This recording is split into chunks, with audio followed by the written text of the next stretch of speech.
Cari amici, bentrovati. In questo video andremo a vedere l'unboxing e un primo test del Regisella Suntour NCX SP12.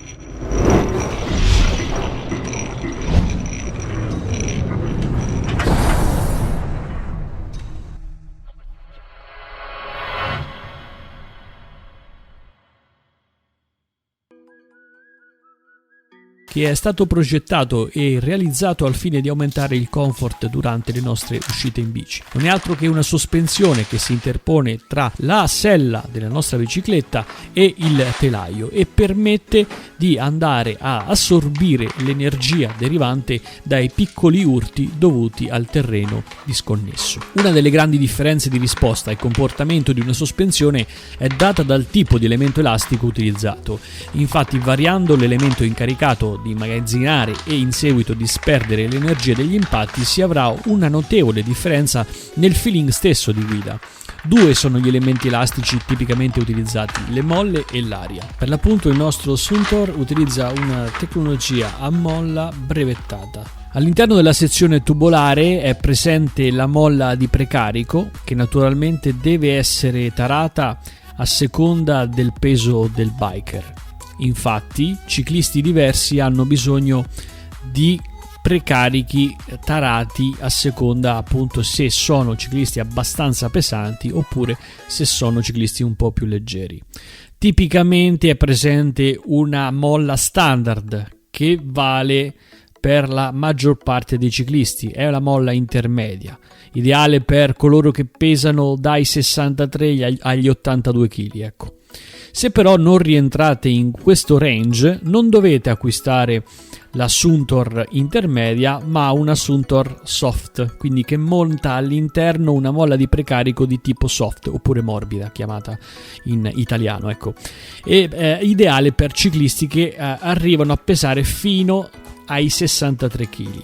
Se invece siete delle taglie forti, allora avete bisogno di una molla hard, che è per ciclisti che hanno un peso che va circa dagli 82 kg fino ai 120 kg. Ecco. Perciò, prima di acquistare la sospensione, il Regisella sospensione della Suntour, andatevi ad accertare che la molla presente all'interno sia una molla che rappresenti il vostro peso. State attenti, perché se non siete all'interno del range della molla standard, dovete andare a scegliere una molla soft oppure una molla hard, a seconda se pesate poco o se pesate tanto. Le altre caratteristiche di questo dispositivo è che ha delle boccole in acciaio inossidabile, è veramente molto compatto e di alta qualità. Il sistema parallelogramma è di tecnologia brevettata della Suntour. Il precarico, ovvero la molla interna chiamata preload in inglese, è regolabile in base al peso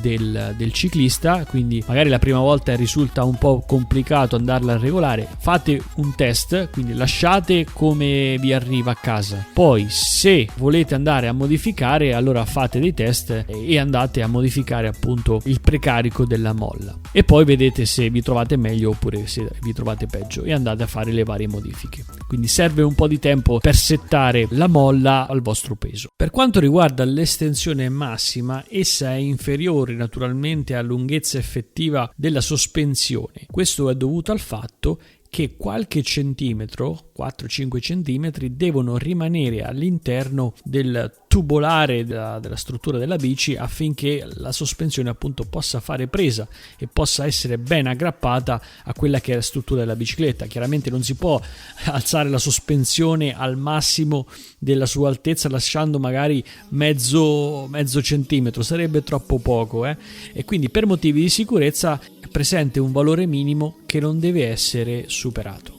E questo valore è appunto definito da questo min insert, che rappresenta appunto un punto che non si deve vedere, non deve essere visibile. Allora a quel punto il limite massimo lo raggiungiamo quando si trova questo punto di min insert al limite del visibile, quindi non si deve vedere, deve trovarsi al limite, e quella è l'altezza massima che si trova intorno ai 30 centimetri.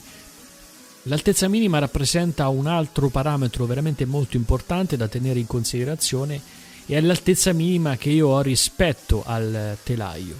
Chiaramente è un valore importante. Quello che dovete fare voi prima di andare a acquistare naturalmente questa sospensione è andare a misurare l'altezza minima di cui avrete bisogno. La prendete andando a misurare il punto di congiunzione, diciamo, sul telaio, quindi il punto in cui nella vecchia impostazione il tubolare esce dal telaio, e la parte superiore della sella, la parte proprio dove appoggia il culo della sella, ok? Dove appoggia il vostro culo, la parte superiore. In questo modo questa è l'altezza minima di cui avete disposizione, e dovete fare in modo che la somma dell'altezza minima di sospensione più la sella sia inferiore o uguale al massimo all'altezza minima della vostra vecchia impostazione. Se questa invece risulta superiore, allora non va bene, ok? Quindi non l'acquistate. Perciò le misure più importanti che dovrete prendere in considerazione sono l'altezza massima, l'estensione minima e il diametro della sezione cui andrete a infilare il vostro tubo. Quindi andate prima a misurare con un calibro qual è il diametro del tubo, perché ci sono diverse misure. Quella che ho preso io da 27,2 mm, poi c'è quella anche da 31,6 se non erro, e invece se prendete il modello SP19 dovrebbe esserci la 39. Adesso io queste misure, quelle che ho visto su alcuni siti web, però naturalmente prima accertatevi. Quella 27,2 è quella più classica che è presente tipicamente, ma potrete avere anche una 31,6 mm, parliamo di millimetri. E il peso non è molto basso, sulle specifiche tecniche dicono 765 grammi, invece noi abbiamo visto che è 793 grammi. Montare la sospensione sulla bici è veramente molto semplice. Naturalmente la cosa che vi consiglio di fare prima di smontare tutto è prendere accuratamente le misure con un metro, al fine di avere la stessa impostazione e quindi avere le stesse distanze della sella dal manubrio e dalla parte centrale dove si ha l'attacco della pedivella. Quindi prendete prima tutte le misure necessarie che vi servono poi per rimontare la sella nell'esatta posizione della vecchia impostazione. Ecco, questo è il consiglio che posso darvi. Dopodiché munitevi di chiave esagonale, andate a smontare la sella, andate a togliere il tubo, inserite la sospensione Suntor, attaccate la sospensione con la sella e naturalmente vedete poi tutte le impostazioni di altezza e di distanza della sella dal manubrio, al fine di ottenere la stessa identica impostazione della precedente.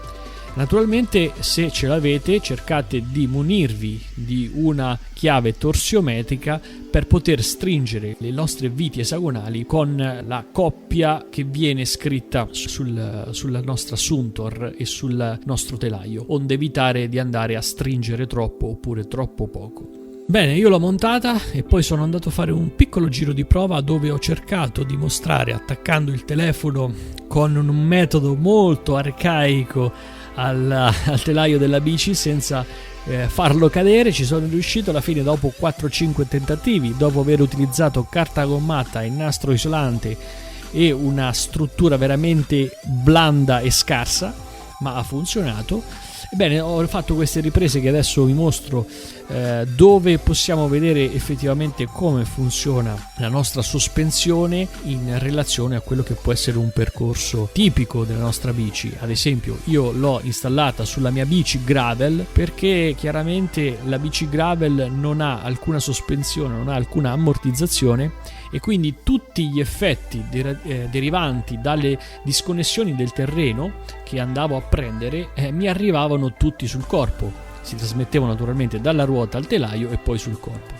Bene, quindi cercavo un sistema per ridurre questi effetti degli urti che si vengono a creare soprattutto quando abbiamo un suolo molto disconnesso. Quindi il primo upgrade che io vi consiglio su una bici gravel, non stiamo parlando di mountain bike, perché alla fine sulla mountain bike conviene utilizzare dei veri e propri ammortizzatori che si installano appunto sulla forcella, ad esempio, oppure quelli sul telaio.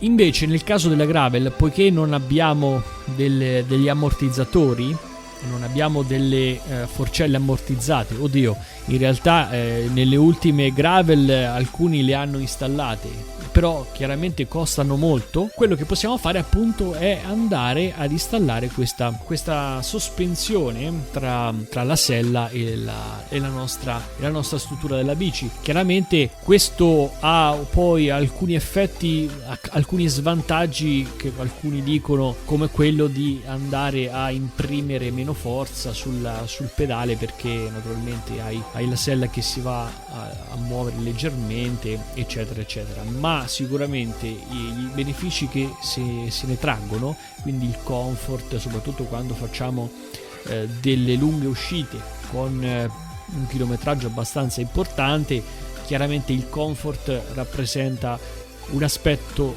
da tenere sempre in considerazione, e io lo preferisco rispetto al purismo di alcuni gravelisti e alcuni ciclisti. Ecco, secondo me andare a introdurre questa sospensione sulla sella ha dei vantaggi che sono molto superiori rispetto agli svantaggi, e uno di questi è quello di andare a gravare meno, soprattutto sulla schiena. E per coloro che soffrono di mal di schiena, fortunatamente non è il mio caso, però coloro che hanno mal di schiena e che hanno installato questa sospensione hanno tratto notevoli vantaggi, e questo è il motivo per cui è importante andare a proteggere anche appunto la nostra schiena.